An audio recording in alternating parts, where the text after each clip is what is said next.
বন্ধুরা, রান্না বসিয়েছি। তো তরকারি রান্না করছি। এখন লঙ্কা লাগবে। লঙ্কা ছিল ঘরের মধ্যে, তো শেষ হয়ে গেল। আর এই যে গাছে কিছু লঙ্কা হয়েছে, তো কিছু তুলে নিব আর কিছু রেখে দিব, অন্য সময় তুলব।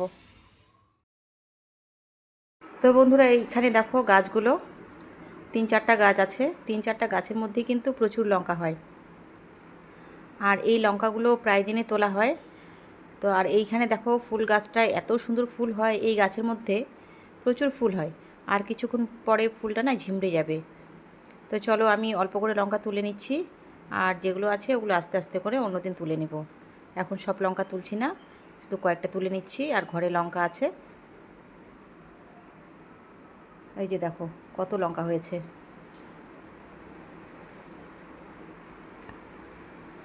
এখানে কয়েকটা পাকা লঙ্কা হয়েছে, এই যে দেখো। পাকা লঙ্কাটা কম আছে, এই যে কালো যে কাঁচা লঙ্কাটা, এই লঙ্কাটাই বেশি আছে। এই লঙ্কাগুলোকে মাঝে মাঝে তুলে আবার আমরা শুকিয়েও রাখি, শুকনো লঙ্কা হিসেবে ব্যবহার করি। লঙ্কা এই যে অল্প করে তুললাম, কয়েকটা তুললাম, কিছু ঘরের মধ্যে ছিল, আর ওগুলো অন্য সময় তোলা হবে। কালকে তুলে নেব, আজকে আর তুলব না। আর লঙ্কা তুলতে গিয়ে না পিঁপড়া কামড় দিল পায়ের মধ্যে, লাল পিঁপড়েগুলো। আমি খেয়াল করিনি, তো পায়ের মধ্যে বেশ কয়েকটা পিঁপড়ে কামড় দিল।